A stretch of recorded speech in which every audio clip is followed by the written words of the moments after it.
കുട്ടി get ready with me കേട്ടോ. അപ്പോൾ ഈ ഡ്രസ്സിൻ്റെ ലിങ്ക് ഞാനിതിൽ ടാഗ് ചെയ്ത് കൊടുക്കാം കേട്ടോ. നല്ലൊരു ഡ്രസ്സാണ്, എനിക്ക് ഭയങ്കര ഇഷ്ടമാണ്. സത്യം പറയുകയാണെങ്കിൽ ഇതിൻ്റെ ഒരു ഓറഞ്ച് കളർ, ഒരു ഓറഞ്ച് അല്ല, ഒരു പീച്ച് കളർ ഷെയ്ഡ് ഞാനും ഏട്ടനും കൂട്ടിയിട്ട് പോയി മേടിച്ചതാണ്. ഇതിനെക്കാട്ടും റേറ്റ് ഉണ്ട് കേട്ടോ. ഇതിന് പകുതി വിലയ്ക്ക് കിട്ടി. 500 സംതിങ് ഉള്ളൂ കേട്ടോ. പക്ഷെ നല്ല ഭംഗിയായിട്ടോ കാണാൻ. അപ്പോൾ നമ്മളാണെങ്കിൽ സ്കിൻ നന്നായിട്ട് പ്രെപ്പ് ചെയ്തിട്ട് ചെയ്യുകയാണെങ്കിൽ ഇത്തിരി കൂടി ഭംഗി ഉണ്ടാവും. അതായത് നമ്മൾ മോയ്സ്ചറൈസറോ അങ്ങനെ എന്തെങ്കിലുമൊക്കെ. പക്ഷെ ഞാൻ ഒന്നും ഇട്ടിട്ടില്ല കേട്ടോ. കാരണം ഇത് കഴിഞ്ഞ് ഞാൻ കുറച്ച് വീഡിയോസ് എടുത്ത് മുഖം കഴുകി വീട്ടിലിരിക്കൽ തന്നെയാണ്. ഞാനങ്ങനെ ചെയ്തില്ല. അപ്പോൾ ഈ ഒരു ഐ ഷാഡോ പാലറ്റ് ഉണ്ടല്ലോ, കെ ബ്യൂട്ടിയുടെ ആണ്. ഞാൻ എൻ്റെ മേക്കപ്പ് ഹോൾ വീഡിയോ, എനിക്കറിയില്ല, ചിലപ്പോൾ ഞാൻ ഹോൾ വീഡിയോ ഇട്ടിട്ടായിരിക്കും ഇതിടുക, എനിക്കറിയില്ല. കുറച്ചധികം വീഡിയോസ് പോസ്റ്റ് ചെയ്യാനുണ്ട് കേട്ടോ. അപ്പോൾ ഈ കെ ബൈ കത്രീനയുടെ ഈ ഐ ഷാഡോ പാലറ്റ് അടിപൊളിയാണ്. ഞാനാണെങ്കിൽ ആദ്യമായിട്ടാണ് കേട്ടോ ഇത് കെ ബ്യൂട്ടിയുടെ ഒരു ഐ ഷാഡോ പാലറ്റ് മേടിക്കണേ. പക്ഷേ എനിക്ക് ഭയങ്കരമായിട്ട് ഇഷ്ടപ്പെട്ടു. എനിക്ക് ഭയങ്കര ഡാർക്ക് കളർ ഷെയ്ഡ്സ് ഒന്നും ഇഷ്ടമില്ല കേട്ടോ. ഇതാണ് ഭയങ്കര ന്യൂഡ് കളർ ഷെയ്ഡ്സാണ് അതിൽ ഫുള്ള് നമുക്ക് പറ്റുന്നതാ കേട്ടോ. പിന്നെ ഇത് ഈ മുഖത്തെ നിങ്ങളെൻ്റെ മുന്നത്തെ വീഡിയോസിലൊക്കെ കണ്ടിട്ടാവും നിറച്ച് കുരുള്ളത്. ഇപ്പോൾ കുരുവൊക്കെ ഫുള്ള് ചുങ്ങിപ്പോയി, പാട് മാത്രമല്ല കേട്ടോ. പാട് നിങ്ങൾ കണ്ട കറക്റ്റ് ഷേപ്പിൽ ഇങ്ങനെ ഒരു സെമി സർക്കിൾ പോലെ വന്നിട്ട് ഇങ്ങനെ ശരിക്കും ഇങ്ങനെ ഒരു പാട് പോലെ കേട്ടോ. അപ്പോൾ ഇനിയിപ്പോൾ എന്താ പറയുക, അതിനുള്ള പാട് പോകാനുള്ള കാര്യങ്ങളാണ് ചെയ്യണത്. അത് പാട് നന്നായിട്ട് പോയി കഴിഞ്ഞ് കഴിഞ്ഞാൽ വേറെ വീഡിയോ എടുക്കാം കേട്ടോ. കുരു എന്തായാലും കംപ്ലീറ്റ് ഫുള്ള് പോയി. ഇനി ജസ്റ്റ് ഇത് ഞാനൊന്ന് കണ്ണെഴുതി കൊടുത്തു. കണ്ണെഴുതി കൊടുക്കുമ്പോൾ ഞാൻ വാലിട്ടിട്ടാട്ടോ കണ്ണെഴുതാറ്. ലവ്ലി ബാബി ആണെങ്കിൽ ഇവിടെ താണ്ട പാടാണ് എൻ്റെ അടുത്ത്. അപ്പോൾ ഇത് ഈ കണ്ണ് ജസ്റ്റ് ഒന്ന് എഴുതി കൊടുത്തു കേട്ടോ. ഞാൻ നല്ല എന്താ പറയുക, വാലിട്ടിട്ടാണ് എഴുതി കൊടുക്കുക. എനിക്ക് വാലിട്ട് എഴുതുന്നതാണ് ഇഷ്ടം. വൺസ് നമ്മൾ വാലിട്ട് എഴുതി കഴിഞ്ഞ് കഴിഞ്ഞാൽ പിന്നെ നമുക്ക് വാലിടാണ്ട് എഴുതാൻ തോന്നില്ല. എനിക്കങ്ങനെയാണ് കേട്ടോ. ഞാൻ എപ്പോഴും കണ്ണ് വാലിട്ട് എഴുതുമ്പോൾ കണ്ണ് നല്ല ഭംഗിയായിരിക്കും. മുഖം വൃത്തിയില്ലെങ്കിലും കണ്ണ് നല്ല ഭംഗിയായിരിക്കും എന്നൊക്കെ കേട്ടോ. പിന്നെ ഇത് ഞാൻ ജസ്റ്റ് ഒന്ന് പുരികം ജസ്റ്റ് ഒന്ന് എഴുതി കൊടുത്തു. ഇതെൻ്റെ പുതിയ ഒരു മാസിൻ്റെ ഒരു ഭയങ്കര അഫോർഡബിൾ ആയിട്ടുള്ളൊരു ഐബ്രോ പെൻസിലാട്ടോ.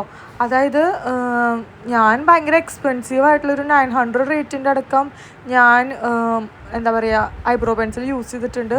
പക്ഷെ അതിൻ്റെ ഒപ്പം തന്നെ അതുപോലെ തന്നെ സെയിം കളറും സെയിം വെറുതെ എന്തിനാണ് 900 റുപ്പീസിന് ഈ ഐബ്രോ പെൻസിൽ വെറുതെ ഈ 70 രൂപയ്ക്ക് കിട്ടുന്ന ഐബ്രോ പെൻസിൽ മേടിക്കുന്നതല്ല നല്ലത്.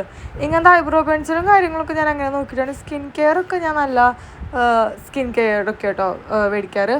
അപ്പോൾ ദേ കണ്ണെഴുതി കൊടുത്തു. ഞാൻ ആദ്യമായിട്ടോ നൈക്കയുടെ ഒരു കാജൽ മേടിക്കാൻ. ഞാൻ എപ്പോഴും ലാക്മേഡ് അതൊക്കെയാണ് യൂസ് ചെയ്യാറ്, അല്ലെങ്കിൽ കൊളോസിൽ കാജൽ. പിന്നെ റെനയുടെ ഒക്കെ ഭയങ്കര ഇഷ്ടം കേട്ടോ. പക്ഷേ റെനയുടെ ഒക്കെ യൂസ് ചെയ്ത് കഴിഞ്ഞാൽ ഇപ്പോൾ ഇന്ന് തേച്ചിട്ടുണ്ടെങ്കിൽ ചിലപ്പോൾ അടുത്ത ദിവസം അതിൻ്റെ അടുത്ത ദിവസമൊക്കെ ആയിട്ട് പോവില്ല കേട്ടോ. നന്നായി കഴുകി കളഞ്ഞില്ലെങ്കിൽ അത്രയും ലോങ് ലാസ്റ്റിംഗ് ആണ്. എനിക്ക് അത്രയും ലോങ് ലാസ്റ്റിംഗ് ആയിട്ടുള്ള സത്യം പറഞ്ഞാൽ ഇഷ്ടമില്ല. എനിക്ക് ഒരു ദിവസം വെറുതെ ഞാൻ പോയി കഴിഞ്ഞാൽ വരുമ്പോഴേക്കും മായണം. പിന്നെ ഈ ഒരു മസ്കാര, നമ്മുടെ മെബിലിൻ്റെ മസ്കാര, കൺപീലിയുടെ നിങ്ങൾ നോക്കിയേ, ഫേക്ക് ലാഷസ് ഞാൻ വെച്ചിട്ടുണ്ടോ. ഇതിനെക്കാട്ടും അടിപൊളിയായിട്ടുള്ളൊരു മസ്കാര മെബിലിൻ്റെ തന്നെ സ്കൈ ഹൈ മസ്കാര.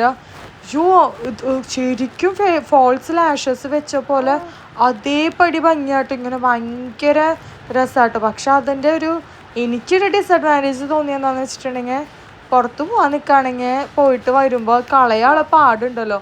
എനിക്ക് എപ്പോഴും എനിക്ക് വാട്ടർ പ്രൂഫ് അല്ലാത്തതാണെങ്കിൽ സത്യം പറഞ്ഞാൽ ഇഷ്ടം. വേണമെങ്കിൽ എല്ലായിടത്തും പോയി വന്ന് കഴിഞ്ഞിട്ട് മാച്ച് കളയണമെങ്കിൽ പ്രൊഡക്റ്റ് ഇങ്ങനെ വല്ലാണ്ട് ഇരിക്കുന്നത് ഇഷ്ടമില്ല. അപ്പോൾ ഇത് പിന്നെയും നമ്മൾ മിസലർ വാട്ടറൊക്കെ ഇടുമ്പോൾ വേഗം പോവും. പക്ഷെ മറ്റേത് ഭയങ്കര പാടാട്ടോ.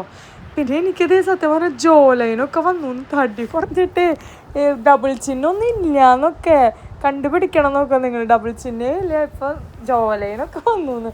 എത്ര ഫുഡ് കഴിച്ചാലും അങ്ങനെ തടി വെക്കണില്ല കേട്ടോ. നല്ല കാര്യമാണ്. എല്ലാവരും പറഞ്ഞാൽ ഈ തടിയാണ് നല്ല രസമുണ്ട് എന്നൊക്കെ പറയുന്നുണ്ട്. പക്ഷെ എനിക്ക് ഇത്തിരി കൂടി കവിള് വെറുക്കാണ്ട്. ലവ് യു മറ്റേ ലവ് യു ഉമ്മയൊക്കെ തരുന്നു ലവ് യു വന്നിട്ട്. അപ്പോൾ ഈ അച്ഛൻ ഇവിടെ ഞാൻ വോയിസ് കൊടുക്കണം. ജെല്ലാം അടച്ചോ. അപ്പോൾ അയ്യോ ലവ് യു. അപ്പോൾ ഞാൻ ജസ്റ്റ് ഒന്ന് ലിപ്സ്റ്റിക് ഇട്ടു. ഞാൻ എപ്പോഴും പ്രോപ്പറായിട്ട് ഭയങ്കര പ്രൊഫഷണലായിട്ട് വീഡിയോ എടുക്കാമെന്ന് വിചാരിക്കും. പക്ഷേ എനിക്ക് അങ്ങനെ പറ്റാറില്ല. ഞാൻ മാക്സിമം ട്രൈ ചെയ്യുന്നവരും എനിക്ക് ഭയങ്കരമായിട്ട് എന്താ പറയുക ഡ്രെയിൻ ഔട്ട് ആവണ പോലെ തോന്നിട്ടോ എനർജി. അപ്പോൾ എനിക്ക് പറ്റണ പോലെയുള്ള വീഡിയോസാണ് ഞാനിപ്പോൾ എടുക്കാറ്. ആദ്യമുള്ളപ്പോഴാണ് യൂട്യൂബ് ചാനൽ തുടങ്ങി. അപ്പോൾ തൊട്ടിട്ടേ എനിക്ക് പ്രോപ്പറായിട്ട് ഞാൻ ചെയ്യാണ്ട്. പിന്നെ മീൻസ് ചിലവരൊക്കെ നമ്മൾ ഇൻഫ്ലുവൻസേഴ്സ് കാണില്ല, അതുപോലത്തെ വീഡിയോസൊന്നും നിങ്ങൾക്ക് എൻ്റെ കയ്യിൽ കാണാൻ പറ്റില്ല കേട്ടോ. നമ്മൾ സാധാരണ നിങ്ങളെങ്ങനെ ചെയ്യണത് പോലെ തന്നെ ഞാനും ചെയ്യാറെന്നൊക്കെ കേട്ടോ. അപ്പോൾ ഇതാണ് മേക്കപ്പ് ലുക്ക്. പിന്നെ എനിക്കൊരു പേജ്, ഒരു പ്രാണ എന്ന് പറഞ്ഞിട്ട്, നിങ്ങൾക്ക് ഇൻസ്റ്റാഗ്രാം ഫോളോ ചെയ്യണം, നിങ്ങൾക്ക് കാണാം കേട്ടോ. പ്രാണ എന്ന് പറഞ്ഞിട്ടുള്ളൊരു പേജുകാർ എനിക്ക് അടിപൊളിയായിട്ടുള്ള കുറച്ച് ജ്വല്ലറി ഐറ്റംസ് കാട്ടി തന്നിട്ടുണ്ട് കേട്ടോ. അയ്യോ ഞാനാണെങ്കിൽ ഇങ്ങനത്തെ എനിക്ക് ഭയങ്കര ഇഷ്ടമാണ്. ഇപ്പം എനിക്ക് കുറച്ച് കറൻറ്റിലായിട്ട് അതുപോലത്തെ ജ്വല്ലറി ഐറ്റംസ് ആട്ടെ കിട്ടിയത്. പക്ഷെ അവരെനിക്ക് ഇങ്ങോട്ട് അയച്ചു തന്നപ്പോൾ എനിക്ക് ഭയങ്കര സന്തോഷമായിട്ട് ഞാൻ കണ്ടപ്പോൾ തന്നെ ഞാൻ തുള്ളിച്ചാടായിരുന്നു. അപ്പോൾ നിങ്ങൾ നോക്കി ഇയറിങ്സ് എങ്ങനെയുണ്ട്, ഇയറിങ്സും പിന്നെ ആ നെക്ക് പീസും പിന്നെ ഒരു വള കേട്ടോ. പിന്നെ വേറെ കുറച്ച് നെക്ക് പീസൊക്കെ വന്നിട്ടുണ്ടെങ്കിൽ ഭയങ്കരമായിട്ട് ഇഷ്ടപ്പെട്ടു കേട്ടോ. അപ്പോൾ ഇതാണ് നമ്മുടെ full final makeup look. Love you. അപ്പോൾ നിങ്ങൾക്ക് എങ്ങനെയാണ് ഇഷ്ടമായോ?